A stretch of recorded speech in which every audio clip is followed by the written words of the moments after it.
Your phone buzzes with a new text message. You want to learn the contents of that message.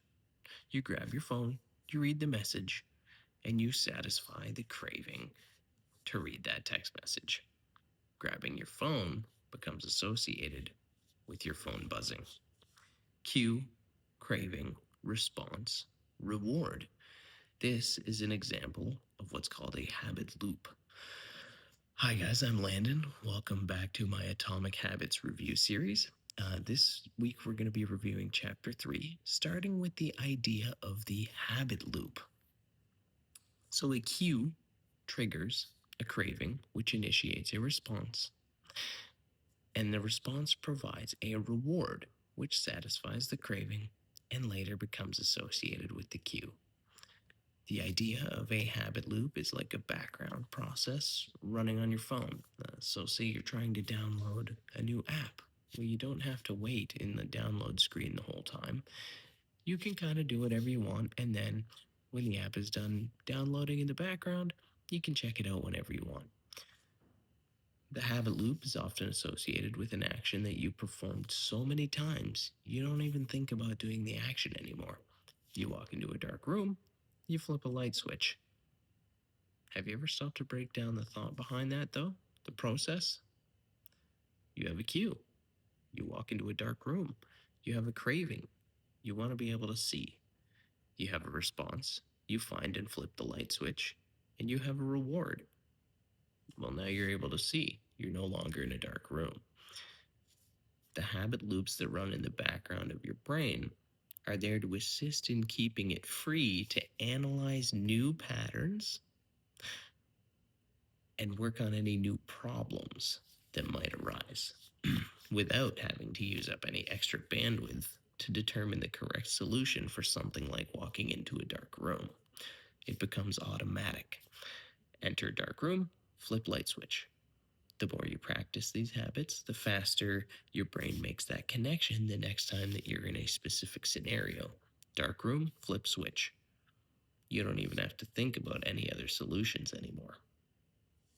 This leads us into what James calls the 4 laws of behavior change, which are used to transform those 4 steps cue, craving, response, reward into a practical framework to help us build good habits and break bad ones. James likens these laws to levers that, when all 4 are in the correct place, make building good habits or breaking bad habits easy. It's simple when you look at it, so let's break it down. So, when building good habits, you have the first law, which is the cue. Make it obvious. The second law, craving. Make it attractive. The third law, response. Make it easy. And the fourth law, reward. Make it satisfying. These can be inverted in order to work on breaking bad habits. So, the first law, inverted, which is the cue, make it invisible. The second law, inverted, craving, make it unattractive. The third law, inverted, response, make it difficult. And the fourth law, inverted, reward, make it unsatisfying. While these laws may not work for every single human behavior ever, they can do a good job when trying to change a vast majority of them. So, the next time you want to change a behavior of yours, ask yourself those 4 questions. How can I make it obvious? How can I make it attractive?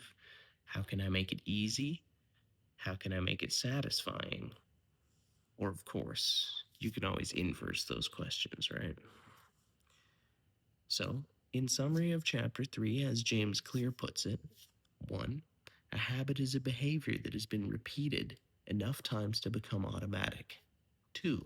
The purpose of habits is to solve the problems of life with as little energy and effort as possible.